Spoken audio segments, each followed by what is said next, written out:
Imam Al-Ghazali merupakan figur yang sangat relevan dalam konteks pemikiran Islam dan intelektualiti moden. Oleh itu, memahami karya dan pemikiran beliau adalah penting dalam usaha untuk merangkumi warisan intelektual Islam yang kaya dan mendalam.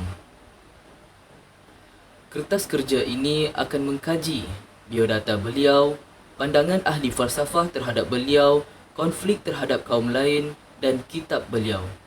Selain itu, kertas kerja ini akan menghuraikan sumbangan Imam Al-Ghazali dalam falsafah Islam. Seterusnya, kertas kerja ini akan merangkumi analisis mendalam mengenai pemikiran Imam Al-Ghazali yang mempengaruhi dunia Islam. Assalamualaikum warahmatullahi wabarakatuh. Nama saya Muhammad Amirul Faiz bin Muhammad Razi Azhar. Nombor metrik 21BI 06001. Saya ingin menceritakan tentang biodata Imam Al-Ghazali. Nama sebenar Imam Al-Ghazali ialah Muhammad bin Ahmad Al-Ghazali At-Tusi. Beliau lebih dikenali dengan panggilan Al-Ghazali kerana disebabkan kepada nama kampung tempat kelahirannya, iaitu Al-Ghazalah, yang terletak di pinggir bandar Tusi di dalam wilayah Khorasan, Parsi, Iran. Bapa Imam Al-Ghazali merupakan seorang tukang tenun kain bulu yang dalam bahasa Arabnya dikatakan Al-Ghazal. Antara nama gelaran Imam Al-Ghazali ialah Abu Hamid, yang bererti bapa kepada Hamid, iaitu anaknya, dan juga digelar Hujjatul Islam, iaitu gelaran penghormatan yang diberikan kepadanya kerana kekuatan hujahnya membela agama Islam. Latar belakang Imam Al-Ghazali. Pada tahun 1707, Imam Al-Ghazali melanjutkan pelajaran ke Jurjan dan berguru dengan Abu Nas Al-Ismaili. Di sana beliau telah berkahwin, kemudian pulang ke Tusi selama 3 tahun. Dalam masa ini, beliau telah belajar tasawuf daripada Yusuf An-Nasaj, seorang sufi terkenal. Pada tahun 1080, Imam Al-Ghazali berangkat menuju ke Sekolah Tinggi Nizamiyah di Naisabur. Di sana beliau belajar daripada Abu Al-Ma'alli Diyauddin Al-Juwaini yang terkenal, gelaran Imam Haramain. Beliau telah mempelajari ilmu-ilmu seperti fiqh dan ilmu kalam atau ilmu falsafah seperti mantik, jidal, hikmah dan lain-lain, sehingga beliau mengetahui pelbagai mazhab, perbezaan pendapat masing-masing, dan beliau dapat menolak tiap-tiap aliran yang dianggap salah. Bahkan beliau dapat mengimbangi keilmuan gurunya itu. Di sini beliau mula mengarang pelbagai buku dan dalam pelbagai bidang. Di antara buku karangannya dan dikagumi gurunya ialah Al-Manqul. Setelah Imam Al-Juwaini wafat pada tahun 1085, Imam Al-Ghazali meninggalkan Naisabur menuju ke Al-Askar di Baghdad. Ia berkenalan dengan Nizam Al-Mulk, wazir istana dinasti Saljuk, iaitu Sultan Jalaluddin Malik Shah. Beliau diminta untuk mengajarkan hukum agama di Madrasah Nizamiyah di Baghdad. Imam Al-Ghazali mengajar di sana selama 4 tahun. Ratusan ulama pejabat pemerintahan yang menghadiri kuliah Imam Al-Ghazali. Kebanyakan bahan pengajaran Imam Al-Ghazali dicatat oleh Sayyid bin Faris dan Ibn Lubban. Keduanya mencatat kira-kira 183 bahan kuliah yang diberi nama Majalisul Ghazaliyah pada tahun 1901 hingga 1904. Imam Al-Ghazali telah mempelajari ilmu falsafah. Beliau menyusun buku yang terkandung kritikan terhadap falsafah seperti Kitab At-Tahafut yang membongkar kekurangan falsafah. Itu saja daripada saya. Terima kasih. Pandangan ulama tentang Imam Al-Ghazali. Penulisan Imam Al-Ghazali berkaitan falsafah pemikiran Islam banyak dibincangkan dan dipersoalkan daripada zaman dulu sehinggalah zaman kini. Namun saya ingin menyentuh satu pendapat atau kritikan daripada Dr. Zaki Mubarak dalam buku beliau Akhlak di Sisi Al-Ghazali. Beliau mengkritik Imam Al-Ghazali dengan mengatakan Imam Al-Ghazali begitu khayal dalam urusan falsafah sehingga meninggalkan urusan jihad dan dakwah pada ketika itu, iaitu ketika mana umat Islam ketika itu sedang berhadapan dengan perang salib. Namun ketika ini telah disangkal ataupun dijawab oleh Profesor Dr. Abu Bakar At-Tihih, yang mana beliau mengatakan Imam Ghazali bertujuan untuk memandu pembentukan peribadi akhlak Muslim ketika itu dengan dasar-dasar Al-Quran dan Sunnah, memandu kembali pembentukan diri Muslim ketika itu dengan dasar Al-Quran dan As-Sunnah. Ini selari dengan pendapat tokoh akademik daripada Universiti Utara Malaysia, Profesor Muhammad Kamil Abdul Majid, yang mana beliau mengatakan kejayaan Imam Ghazali pada ketika itu adalah Imam Ghazali berjaya memelihara akidah Islam, akidah umat Islam pada ketika itu daripada dikotori oleh falsafah Greek seperti falsafah Plato dan Aristotle. Baik, bismillahirrahmanirrahim. Assalamualaikum warahmatullahi wabarakatuh. Nama saya Muhammad Fawaz bin Syahrial Mirza, nombor metrik 21BT01013. Alright, untuk saya punya part ni, saya akan bentang tentang kitab-kitab yang telah dihasilkan ataupun karya Imam Al-Ghazali sepanjang hidupnya lah. Alright, sebelum itu saya akan ceritakan sikit latar belakang pembelajaran ataupun latar belakang pendidikan Imam Al-Ghazali ini. Alright. Baik, selama beliau masih hidup, iaitu sepanjang 70 tahun, Imam Ghazali banyak menulis berbagai karya dalam sejumlah bidang yang dikuasainya. Okey. Mulai dari ilmu fiqh, tasawuf, filsafat ataupun falsafah, akidah dan lainnya. Dalam kitab Mauqif Ibn Taymiyah min al-Asyairah dan Tabawat Asy-Syafi'iyah karya Abdurrahman bin Shalih Ali Muhammad, Imam Ghazali dikenal sebagai penulis yang produktif. Sejumlah karyanya kini tersebar ke seluruh dunia. Alright, antara buku ataupun karya yang telah dihasilkan, Imam Ghazali ni dia menghasilkan buku dalam bidang usuluddin dan akidah, dan juga dalam bidang usul fiqh, falsafah dan juga tasawuf. Okey, untuk bidang usuluddin dan akidah, beliau banyak menulis buku yang bertajuk antaranya buku yang berkaitan dengan usuluddin dan akidah adalah yang pertama Arba' fi Usuluddin yang merupakan juz kedua dari kitabnya Jawahir Al-Quran. Yang kedua pula Qawaid Al-Aqaid yang disatukan dengan Ihya Ulumuddin pada jilid yang pertama. Yang ketiga Al-Iqtisad fil I'tiqad. Yang keempat Tahafud Al-Falasifah, berisi bantahan Imam Al-Ghazali terhadap pendapat dan pemikiran para filsuf. Filsufnya apa? Filsuf ni adalah para falsafah lah, dengan menggunakan kaedah mazhab Asy'ariyah.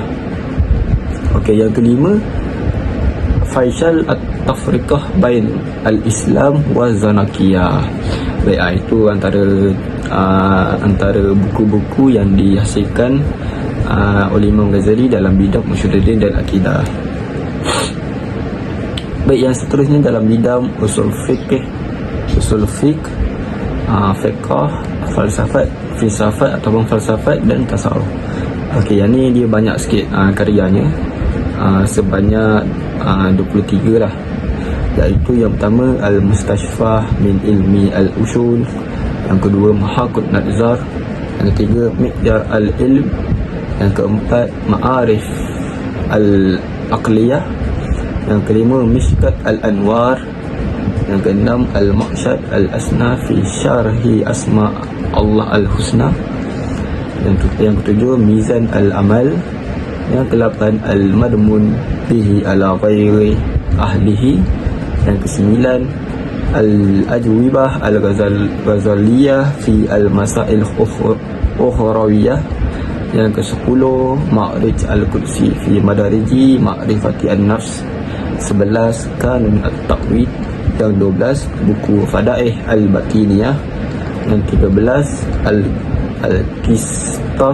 Al-Qisdas Al-Mustaqim.